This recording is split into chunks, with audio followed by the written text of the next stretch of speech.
एक मुलाकात के खास एपिसोड में आप सभी का फिर से स्वागत है। इस बार है हमारे साथ देश के जाने माने खिलाड़ी धनराज पिल्लई जी। आइए हम उनसे बातचीत करते हैं। सर, स्वागत है आपका। बहुत बहुत धन्यवाद। सर, पहला सवाल मुझे आपसे ये जानना है कि जब आप पहली बार भारतीय टीम की जर्सी 11 नंबर की जर्सी पहनकर उतरे, वो दिन याद कर रहे हैं आप, और उस दिन के बाद क्या सोचा कि हमें इस फील्ड में कैसे आगे जाना है? सबसे पहले तो आईटीएम यूनिवर्सिटी का मैं बहुत शुक्रगुजार हूँ कि मुझे इस अवार्ड से नवाजा गया। और ग्वालियर मुझे मेरे लिए बहुत खास जी। और अहमियत रखती है, इसलिए कि मेरा करियर जो है वो ग्वालियर के रेलवे स्टेडियम से स्टार्ट हुआ। 1989 में जब मैं नेशनल्स खेलने आया था मुंबई की टीम से, और वो टीम हमारी चैंपियन हुई थी, और उसके बाद मैं इंडियन टीम में आ गया था। और फिर उसके बाद पीछे मुड़कर नहीं देखे हमने। हमारा एक ही लक्ष्य था कि देश के लिए खेलना है और आने वाले समय में माँ बाप को एक अच्छी ज़िंदगी दे, क्योंकि बहुत कठिनाइयों से और बहुत परेशानियों से हम 4 भाई, 1 बहन, माँ बाप, फिर पिताजी के माँ बाप, उनको सबको हमारी माँ ने देखभाल करके हमको इस मुकाम पर पहुँचाए। संघर्ष कैसे आगे बढ़ता है फिर पहली बार जब स्टिक हाथ में ली? संघर्ष तो बहुत रही है, क्योंकि 3 बड़े भाई थे, मैं सबसे छोटा था। तो है ना, कभी कभार तो हॉकी भी नहीं मिलती थी खेलने के लिए। हम सीनियर प्लेयर लोगों को ग्राउंड में जाके देखते थे कि कैसे खेल रहे हैं, क्या कर रहे हैं। कभी कभार टूटी हुई हॉकी से भी है ना खेलना पड़ता था। और वही संघर्ष हमारे साथ चलता रहा। फिर हमारे बड़े भाई जो थे रमेश पिल्ले, वो अपने देश के लिए रिप्रेजेंट किए 1985 में।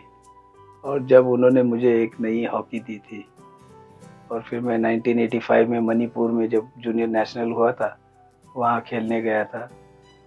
तो उसके बाद संघर्ष चलता रहा 86, 87।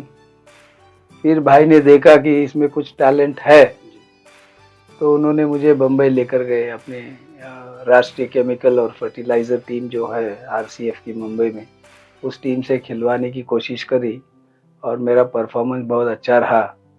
फिर उन्होंने मुझे कॉन्ट्रैक्ट या स्कॉलरशिप में मुझे 1-1.5 साल के लिए रखा।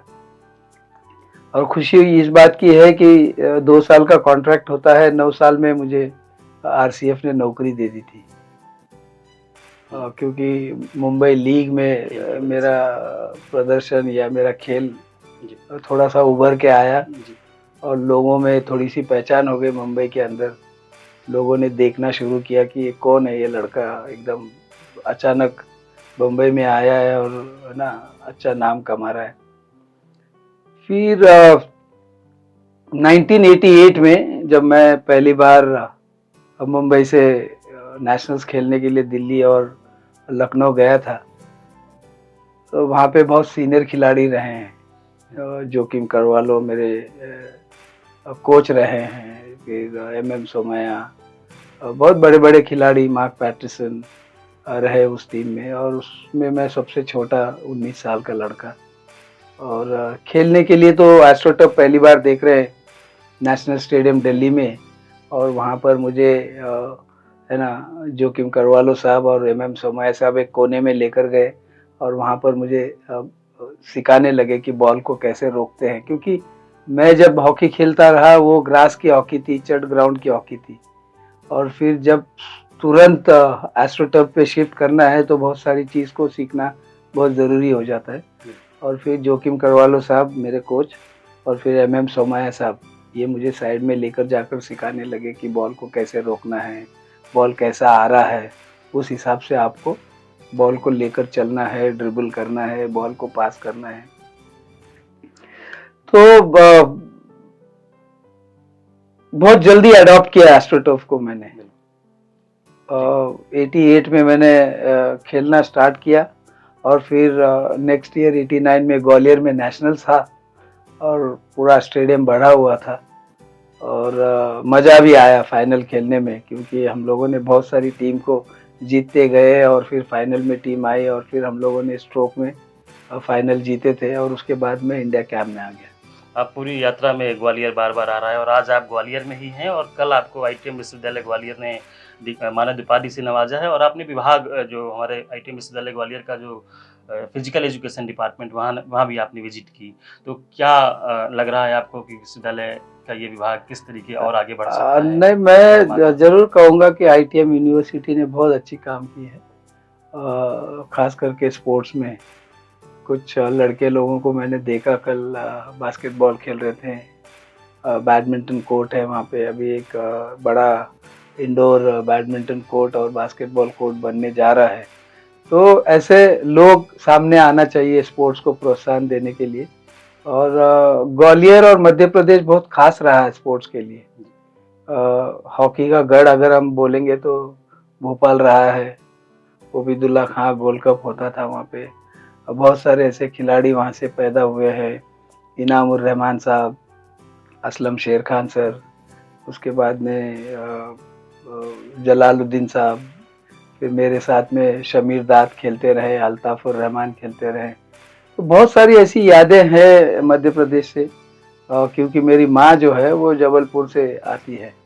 तो ट्रांसफ़र के बाद में मेरे पिताजी पूना चले गए, वहीं हम लोग पैदा हुए, महाराष्ट्र में ही हमारा सब कुछ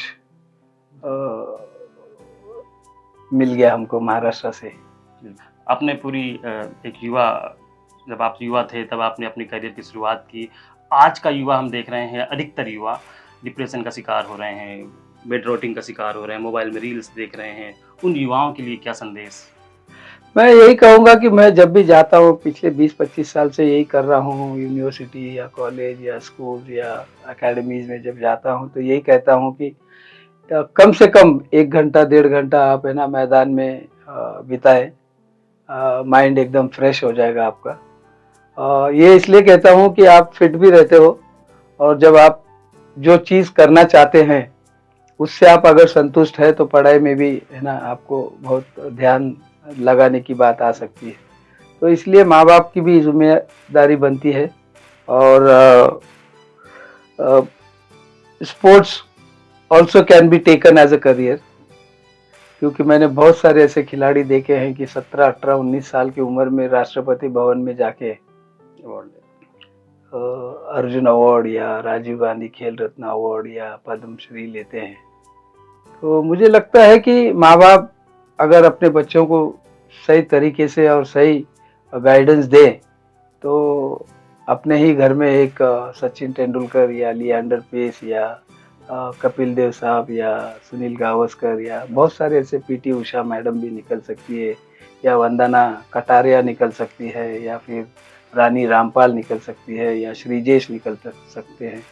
हमारे समय में तो है ना, जब हम खेलते थे तो 2 नाम बहुत चर्चित में रहती थी, एक तो जफर इकबाल साहब और एक मोहम्मद शाहिद। तो उनके साथ में जलालुद्दीन साहब भी खेले हैं, तो उनको सब हम देखे हैं कि कैसे वो संघर्ष किए हैं, अपने देश के लिए कैसे नाम कमाए हैं। तो मैं रिक्वेस्ट करूंगा कि हर वो युवा पीढ़ी को कि थोड़ा समय आप मैदान में भी दीजिए, ग्राउंड पे जाइए, कोई खेल हो, चाहे वो क्रिकेट हो या हॉकी हो या फुटबॉल हो, बास्केटबॉल हो।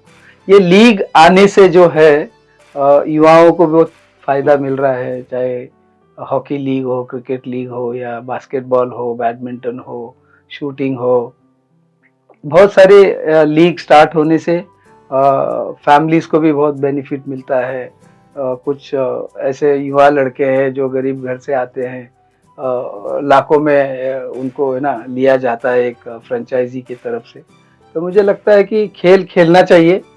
जब हम खेलते थे उतना पैसा नहीं था, लेकिन आज अगर आप लगन से खेलोगे, संघर्ष से खेलोगे तो आपको वो सब चीज़ हासिल आप कर सकते हो।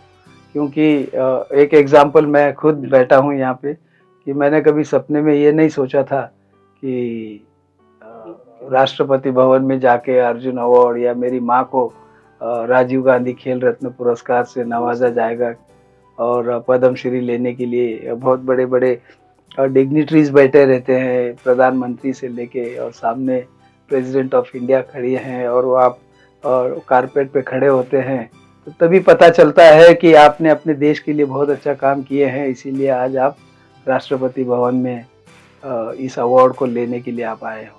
बहुत खेल की बातें हमने कर ली। हम जानना चाहते हैं कि धनराज जी सिनेमा देखते हैं, फ़िल्में देखते हैं? पहले बहुत देखता था, अभी नहीं। पहले कौन-सा हीरो थोड़ा पसंद बहुत। रहा युवा के समय जब आप युवा थे? और आखिरी फ़िल्म अगर याद आ रही हो कोई?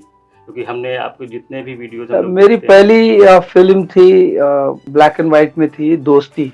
उस पिक्चर को देखकर जब बाहर निकल रहे थे तो हर वो जितने भी लोग देखने के लिए आए थे, उनके आँखों में आँसू था और मेरे भी आँखों में आँसू था। मैं जब छोटा था बहुत, और वो मेरी पहली फ़िल्म थी। उसके बाद में बहुत सारी ऐसी फ़िल्म देखे हैं, लेकिन अमिताभ बच्चन एक ऐसे है ना इंसान हैं जो हर वो युवा या बुजुर्ग अमिताभ बच्चन साहब को लाइक करता है, और मैं भी उनको बहुत लाइक करता हूँ, क्योंकि उनकी जो भाईचारा है लोगों को मिलने का, और ना हम बहुत सौभाग्यशाली है कि अमिताभ जी को हमने बहुत बार है ना मिले हैं, कोई फंक्शन में या केबीसी में भी बुलाए थे। तो ऐसा लगता है कि वो बहुत जल्दी सामने वाले को बहुत कंफर्ट फील करवाते हैं और एक्सेप्ट कर लेते हैं और बहुत अच्छी बातें करते हैं। और जब उन्होंने केबीसी में एक बात कही थी मेरे बारे में, तो वो बहुत है ना टच हुआ मेरे दिल को। हॉकी का नाम लिया जाएगा तो धनराज पिल्ले का नाम भी उसमें शामिल रहेगा, तो वो बात बहुत अच्छी लगी थी उनकी। आपके हॉकी की बात, जब आपने हॉकी छोड़ी, उसके बाद हम देख रहे हैं कि जिस तरीके से फॉरेन कोच हमें मिले हैं, क्या असर आ रहा है उस पूरी टीम पर? और क्या उस समय आपको नहीं मिल पाया जो आज आप मिस करते हैं? नहीं, फॉरेन कोच देश में काम कर रहा है, बहुत अच्छी बात है, लेकिन हिंदुस्तान के कोचों को निग्लेक्ट ना किया जाए, क्योंकि हिंदुस्तान के भी है ना ऐसे ऐसे खिलाड़ी है जो अपने देश के लिए बहुत अच्छा काम कर सकते हैं, दे सकते हैं। लेकिन फॉरेन कोच में 2-3 कोचेस जो आए हमारे देश में, बहुत अच्छा काम किया हॉकी के लिए। अभी जो वर्तमान में जो कोच है ग्रेग फल्टन, बहुत अच्छा काम कर रहा है। टोक्यो ओलंपिक्स में जो है ब्रॉन्ज मेडल हमारे ऑस्ट्रेलिया के कोच थे ग्राहम रीड, और उसके बाद में अभी 2024 में पेरिस ओलंपिक्स में ग्रेग फल्टन ने ब्रॉन्ज मेडल जीत कर लेकर आया। और खिलाड़ियों को भी बहुत श्रेय जाता है, खिलाड़ियों ने भी बहुत अच्छा काम किया। मैं चाहूँगा कि अच्छे कोच आए, मुझे उससे कोई है ना भारत के लिए हो। भारत के लिए और भारत के हित में सोचे, यही हमारी है ना कामना रहेगी। और अच्छा काम करें तो हर वो इंसान आपको कंधे पे बिठाएगा। आखिरी सवाल है, बायोपिक का ज़माना है, क्रिकेट में तो बायोपिक बन रही हैं। अगर धनराज पिल्लई जी पर बायोपिक बने तो उनके किस क्षेत्र पर ज़्यादा फोकस होना चाहिए? उनके संघर्ष पर, उनके जुनून पर, या उनके किसी अन्य काम पर? देखिए, एक खिलाड़ी जब सपने लेकर ग्राउंड में उतरता है तो संघर्ष भी दिखाना चाहिए, और खेल के प्रति कितना प्यार रहा है एक खिलाड़ी को, देश के प्रति कितना प्यार रहा है, वो सब अगर दिखाते हैं तो है ना बहुत अच्छा लगेगा। और बहुत सारे लोग आए भी है ना, एक फिल्म बनाते हैं आपके जीवन पे, लेकिन मैं उस चीज़ से थोड़ा सा पीछे रहा हूँ कि मैं इस चीज़ से थोड़ा दूर भागा हूँ।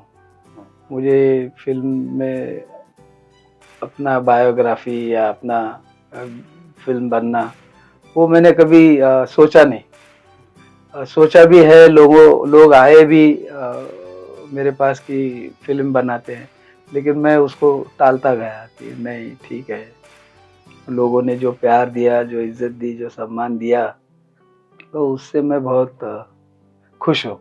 बिल्कुल, आपने हमसे बातचीत की, इसके लिए आपका बहुत धन्यवाद।